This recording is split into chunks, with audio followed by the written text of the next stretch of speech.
Good morning বন্ধুরা। আজ কাজ করতে করতে ভীষণ ক্লান্ত আমি, কারণ জলের স্পিড নেই বলে জল আসছে না, আর ট্যাঙ্কিতে জল উঠছে না, খুব প্রবলেম হচ্ছে। এই সবজিগুলো এখন কাটবো। আজকে আমি পেঁপে দিয়ে আলু দিয়ে ডালনা করব, একদম মাংসের মতো করে।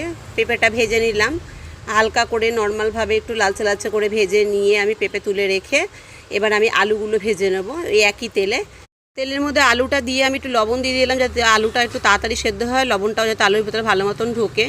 আলুটাও লালচে করে ভেজে জিরে সম্বার দিয়ে আমি টমেটো দিয়ে দিলাম। টমেটো দেবার পর টমেটোটা যখন একটু ম্যাশ হয়ে যাবে তেলের মধ্যে, তখন আমি কেটে রাখা পেঁয়াজ দিয়ে দেবো।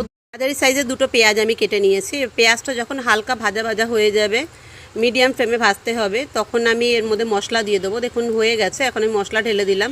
মশলার মধ্যে জিরে, আদা, লঙ্কা, রসুন সবই আছে, তেজপাতা। এবার এটা আমি একটু নাড়াচাড়া করে যখন একটু কষানো হয়ে যাবে, তখন আমি পেঁপে আর আলু ভেজে রাখা ওটা আমি দিয়ে দিলাম। দিয়ে আমি এটাও 2-4 মিনিট একটু নাড়াবো। এবার আমি এতে জল দিয়ে দেবো, পরিমাণ মতন দেবো। আমি খুব একটা ঝোল রাখবো না, গরম জল দিলে খুবই ভালো হয়, আমি ঠান্ডা জলই দিয়েছি।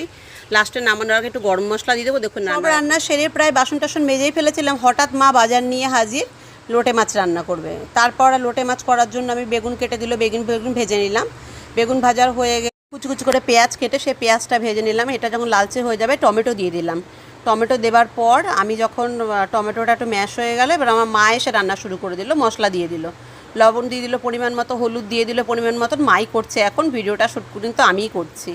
তারপর একটু জল দিয়ে নাড়িয়ে চাড়িয়ে মাছটা দিয়ে দিল, কারণ লোটে মাছ আমি করতে গেলে ভেঙে যায়, তাই মা গোটা গোটা করার জন্য মাই করলো। তারপর বেগুনটা দিয়ে দিল।